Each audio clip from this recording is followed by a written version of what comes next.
Also, vodka is what you drink when you're in college, and gin is what you drink after. Gin is what you drink when you get a job. Exactly. Hi, I'm Shivam. Hi, I'm Aditya. I'm the founder of the House of Samsara. And we are going to be answering the world's most searched questions on Gin. Let's go. What are the main ingredients in gin? Daru. So the most important ingredient in gin is juniper berries. Without juniper berries, there is no gin. So juniper berries and botanicals are the most important ingredient. As long as you've got the juniper and you've got some botanicals, it's a gin. Don't forget the daru.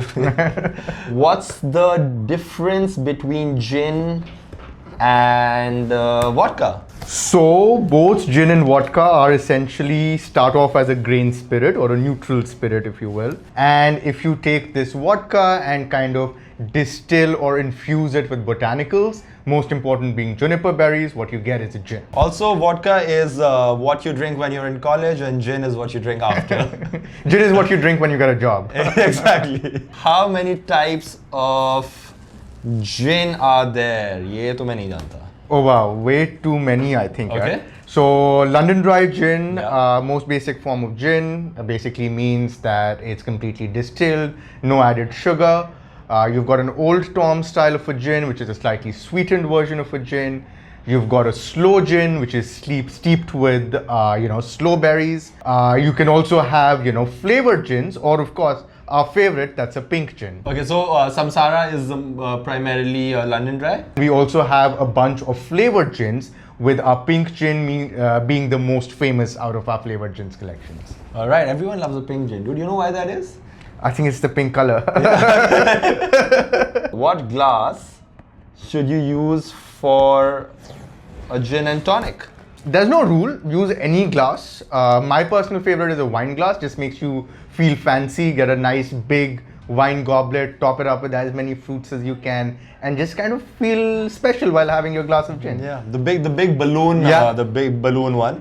Yeah. Or just the highball glass also, I think, works Yeah. perfectly. The balloon one, I like it because it just stays cool for long, because you can really slam it with ice. Yeah. So your drink stays cool, and like you said, you just look also cool. Look fancy, yeah.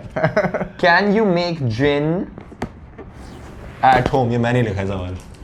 Absolutely. So Samsara actually started at home. What I did was we were using, instead of distillation, we were doing infusion of gin. So starting off with the vodka, taking your botanicals, juniper berries, coriander seeds, any other sort of aromatics and botanicals that you could get. Like a sous vide method, I would take a bag of vodka, put in the botanicals in it, heat it over a stove, and what you have is a nice flavored gin. So essentially, because they're both sort of neutral spirits, a vodka and maybe like gin, like you said, They start off with neutral. So if you so infuse, technically not a gin. Mainly you want to distill it, but if you're making at home, infusion works. Can you? Oh, this is the next question. It seems. Can you turn vodka into gin? Yes, definitely. So get yourself vodka, put it in a Ziploc bag.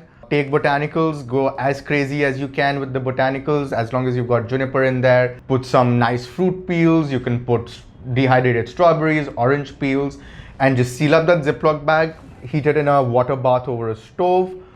Filter it out, and what you've got is a most basic form of a gin. Also, if when you start making more money, you automatically turn vodka into gin. Can you infuse gin at home? Yeah, I think we spoke about it. Yeah, you can, definitely. Another really cool infusion technique is if you kind of use dehydrated flowers, blue pea flower if you use, that's a really cool infusion that I like doing. Order some blue pea flowers off Amazon, soak it in your gin, leave it overnight, and what you've got is a nice color changing gin. Add some tonic water, add some soda, add some water. They're all three going to give you a different color. If I want to do it with Samsara, what would you recommend the best, your favorite infusion if I'm using the OG Samsara? And what's the infusion I should do at home? So I love something that's fruity. So I would do strawberry and rosemary. I think that makes it fruity, yet gives it a nice smoky sort of sophisticated flavor. Okay, we're all about that sophistication right here. Can gin go bad if you leave it open? Interesting. So over time, yes, because it's got so many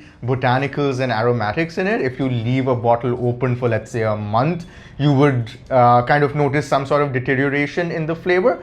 But more or less, it should be fine. I mean, unless you're leaving it, on a hot sunny day at the back seat of your car, you should be fine. Yeah. That would also ruin a human being, so I Yeah. guess this is fine. Can gin be used as a perfume? Well, yeah, of course. I start my day with a little bit of samsara sprayed around myself. But definitely, there's so many juniper scented perfumes out there. So definitely, gin could be used as a perfume. Get your favorite bottle of samsara and try using it as a perfume and tell us down in the comments what do you think about it. Perfect. All right. On that note, those were the world's most asked questions on gin. If you have any more, put them in the comments and we will try and answering them the next time. Until then, stay unsobered.